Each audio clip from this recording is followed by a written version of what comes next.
If you're a man out there and you're struggling to get pregnant with your partner, I think that quite often you tend to get neglected in the whole subject and matter, and things can seem even more overwhelming than sometimes we find as women, simply because the subject isn't really discussed very much, and it still carries quite a lot of stigma. And I just want to let you know that you're not alone.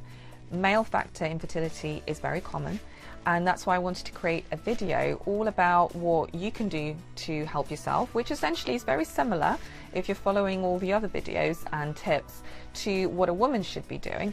But there are a couple of other specific things and tests that apply just to the man themselves. So if you're in the situation where you've been trying for a year or 6 months, or you know that you might have a particular condition that's affecting you, you should, as I mentioned before, go and see your GP.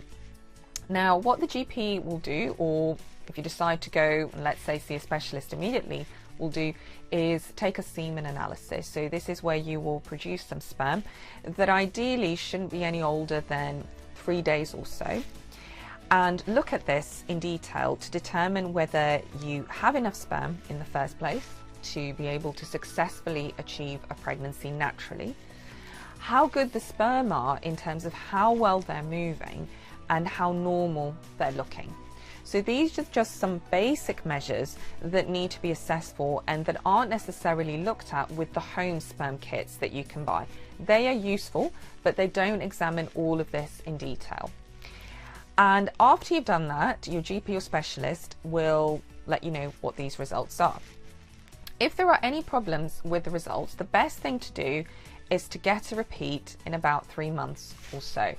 Now, with having said that, you might ask, well, why 3 months? And it's because actually men tend to produce new sperm every 3 months. That's the average sort of amount of time for sperm turnover, and that's quite different to women, who are born with the exact number of eggs that they're ever going to have, and the maximum number of eggs that they're ever going to have, which then gets depleted over time. But with men, they're constantly producing new sperm.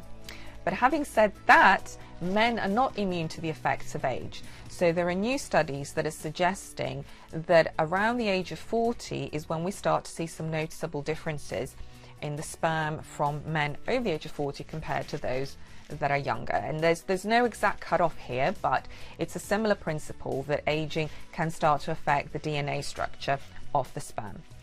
So what do you do if the second semen analysis is abnormal, or if indeed the first semen analysis is very, very abnormal, in which case you shouldn't wait to repeat the second one?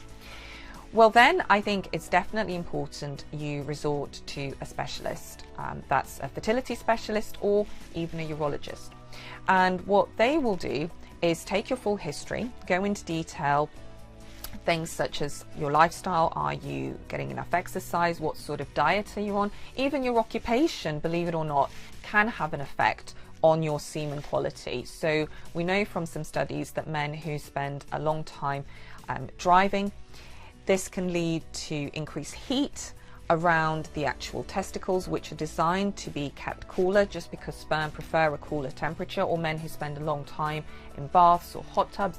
This can start to have a negative effect and may potentially present problems to their sperm. So sometimes something as simple as that may only be revealed later. And you know, this is a difficult one because you may not necessarily be able to change your job, but I think it's important where you can potentially make some changes to that.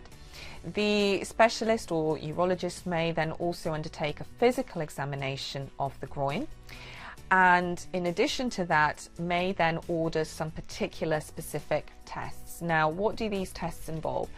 Well, if there are some serious abnormalities in the semen analysis, the tests may then look at things such as your genetic profile or a chromosome analysis, which is called karyotyping. And this looks at particular problems that might be found. So for example, are you a carrier of something called cystic fibrosis?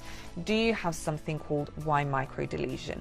Now, these are particular things that are screened for that you may potentially be affected by but may not know about. And that's where this is really important, to get that done in order to try and see whether there's something like that going on and whether something can be done to help you.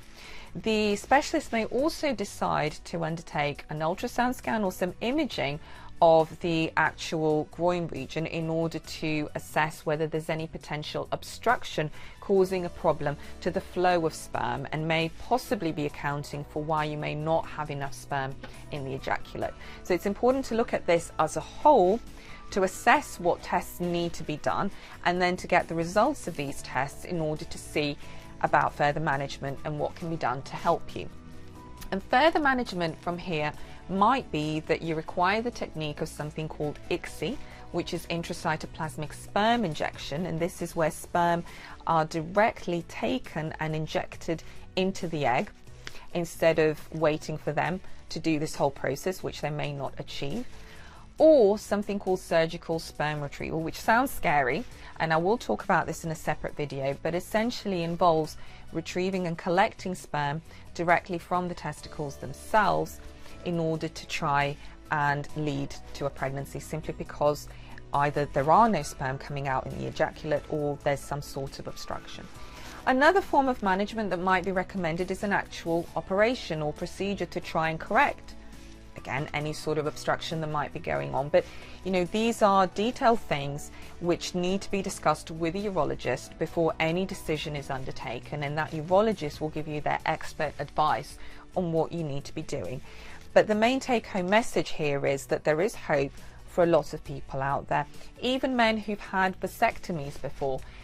You know, a lot of the time, if the vasectomy has been around for a long time, so 7 years or longer, it becomes very difficult to reverse that, and therefore there may possibly be an option of taking sperm directly from the testicles instead. There may still be hope. So don't necessarily give up. Make sure you go and see someone before you make any drastic decisions and before you decide to sort of take matters into your own hands. I just really want to stress that, because it's so vital that you're not neglected in this whole condition as a man, that infertility is a condition that affects both men and women, and don't be afraid to seek help and to ask, especially if you suspect that there might be an underlying problem.